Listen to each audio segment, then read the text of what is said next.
share before I conclude is that we will only become a respectful and dignified nation once again is if we live by the principles and code of conduct of our religion. And I will share and conclude with this one story that I believe epitomizes it. During the time of Umar ibn al-Khattab radiallahu anhu, there were two men who brought in a young boy dragging into the courthouse. So Umar ibn al-Khattab radiallahu anhu, he asks him, what is this? What is going on? Why are you dragging him into the courthouse? They say, this boy, he killed our father.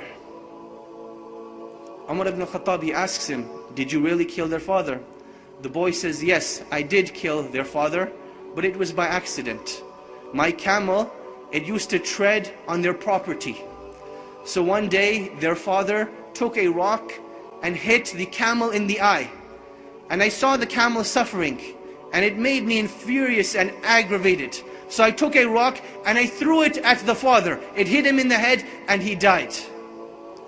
So Umar ibn al-Khattab radiallahu anhu, he asks the two brothers, will you forgive this young boy for this accident? They say, no, we want qisas, we want retribution. So Umar ibn al-Khattab radiallahu anhu, he asked the young boy, do you have any last words, any last wishes, any last requests? And the young boy says, yes, my father passed away and I have a younger brother.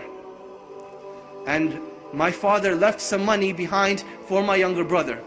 I would like 3 days to go and retrieve this wealth from a hidden place so that I can make sure my brother gets it when I die and pass away.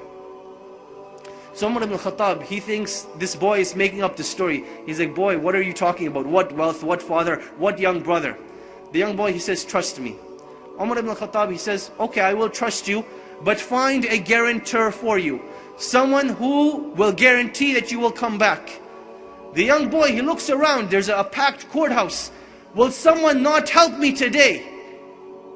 And everyone, as the boy's looking around, they turn their face away, they turn their faces down. No one wants to help this boy.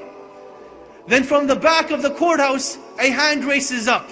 Whose hand is it?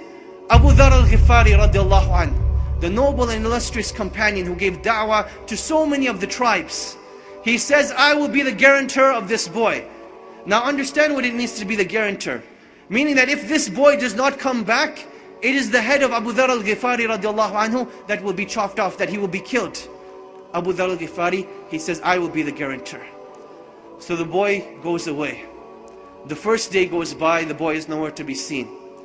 The second day goes by, the boy is still nowhere to be seen. Asr time comes on the third day. The two brothers go to Abu Dharr al-Ghifari radiallahu anhu, and they say, come with us to the courthouse. It is time. Abu Dharr al-Ghifari radiallahu anhu says, I will come to the courthouse, but the day does not end until Maghrib. So now Abu Dharr al-Ghifari is walking through Medina with these two brothers. They're going to the courthouse. And the people of Medina are following behind them, all getting to the courthouse to see what is going to happen. It is now the talk of the town. You can imagine, minutes are going by, the courthouse is filling up, the anxiety is building up.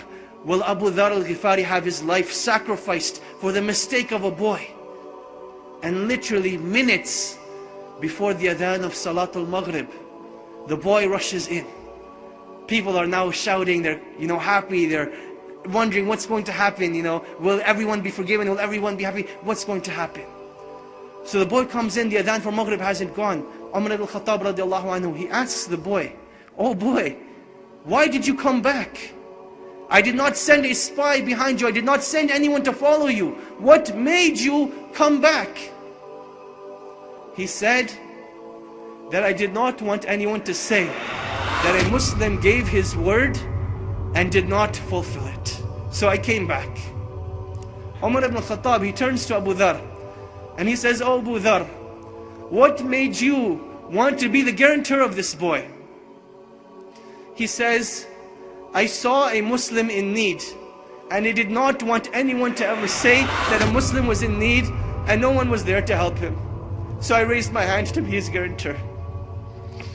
The two brothers, they say, when we have people like this, how can a Muslim ask for forgiveness and no one be there to forgive him? So they forgave the boy, and the boy was forgiven. This was the legacy of Islam. This was the code of conduct. This is why during the Khilaf of Umar ibn Khattab, they were able to reach the border of China all the way to the south of France. Because they had strong relationships with Allah. They did things with ihsan, and they lived with the code of conduct of Islam. And this is when Allah subhanahu wa ta'ala will restore the izzah of this nation and will make us once again proud of the great legacies that have been left behind, in hopes that one day we will be called